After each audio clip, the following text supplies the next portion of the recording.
Catherine, and welcome back to my channel. Today, we're going to be discussing something super important, how to act a song. I think this skill is so incredibly important, especially as you get older or as you start to move into professional musical theater, which I know a lot of you guys really want to or are already doing. Even if you're just doing musical theater for fun, this is a great way to amp up your audition game, to amp up your performance game. It's a really important skill. For those of you who are new here, I'm a working professional musical theater actress, but I'm also often behind the casting table. And when we're casting a big project in LA, we have like 25 to 45 people who are all equally qualified for every role. Their looks all work, they all have the same amount of training, their voices are all spectacular. Once you get to this level, everyone can sing, so that's no longer really an asset, it's just kind of a given. The thing that I've found repeatedly tips the person over the edge into being the one who books is their ability to act while singing. Which sounds silly, but it's way harder than it looks. So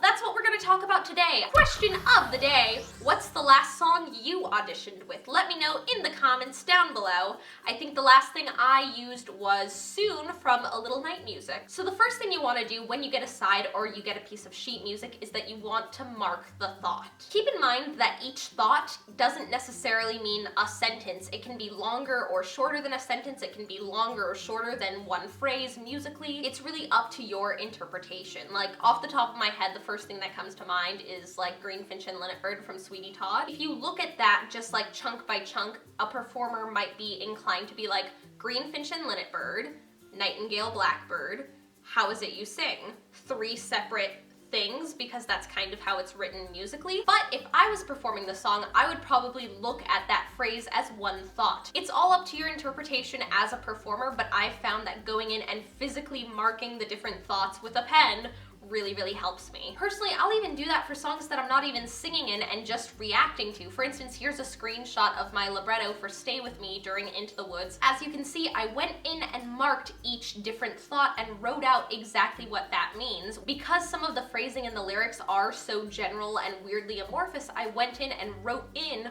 what each of those statements means to me within context. So that next part that I was talking about, writing in the subtext. This is super important, and I would really highly recommend for anything, for monologues, scenes, and especially songs. Take guidelines into consideration. Guidelines or clues are the things that you can only kind of change. You don't always necessarily have complete control over what you're performing. Some of those guidelines might include your blocking, where you breathe in a sentence or where it's marked for you to breathe in a phrase, tempo changes, the musicality, like is it suddenly staccato, is it legato, is it suddenly really high and loud, is it suddenly really soft and quiet? All of those things are context clues for your performance and can help influence your performance. Focus points. I love focus points. Like, focus points made a huge change in my performance structure and the way that I approach material, and I love marking my focus points. Usually I'll change focus anytime that I have a new thought. So those thoughts that we marked earlier, each one of those is going to get a slightly different focus point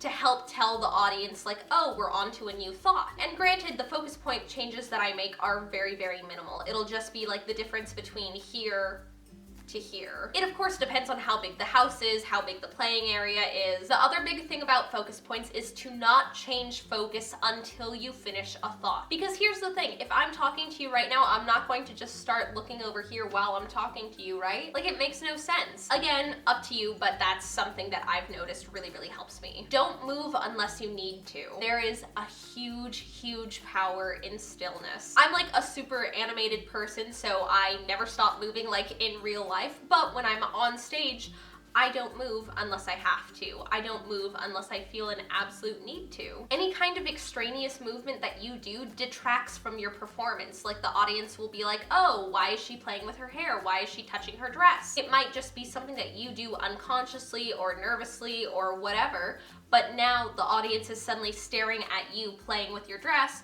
rather than looking at your face or listening to your song. But also keep in mind, just because you're not moving doesn't mean that you're not alive, that you don't have electricity. Make sure that you have that tension, that you have that liveliness in your body. Make everything purposeful. Personally, I'm not an eye closer when I sing because it really makes no sense. Like, I would never be having a conversation with you just with my eyes closed. Like, What? That's so weird. Not only does it disconnect people from your performance because your eyes are where they really feel you, it can often feel a little voyeuristic-y for the people who are watching you, and it makes them feel uncomfortable. I'd recommend maybe just like taping yourself with your phone, just sing a little bit and see what weird little things you do that you maybe don't want to do. So when it comes to acting, a lot of people hear the phrases like, what does your character want? What are your obstacles? And personally, that phrasing never really resonated with me. I don't know what it is, but it just like never computed for me. But what did help me was just sitting down and thinking,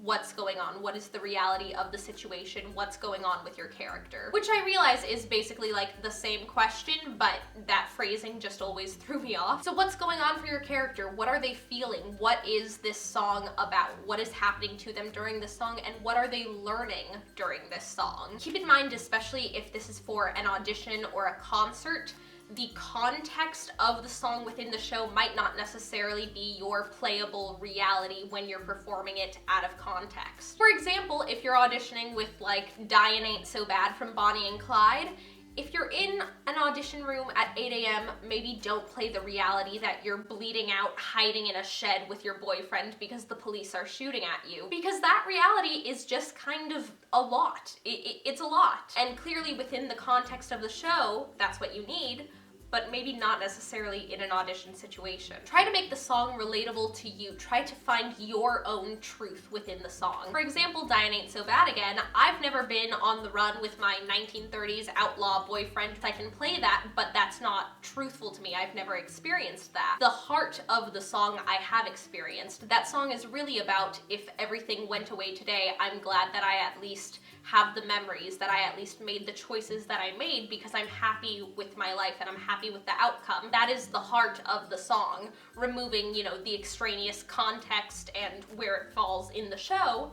That's what that song is about. So that's more of what I would play, especially when it comes to an audition situation. If you guys liked this video or if you found it helpful, please give it a big thumbs up. It really helps me out. If you're new here, go ahead and hit subscribe to join the Theater Thursday fam. Also, subscribe to my second channel. So much fun stuff on the way. I hope you guys are having a great day. I love you so, so much. Break a leg, and I'll see you guys next time. Bye!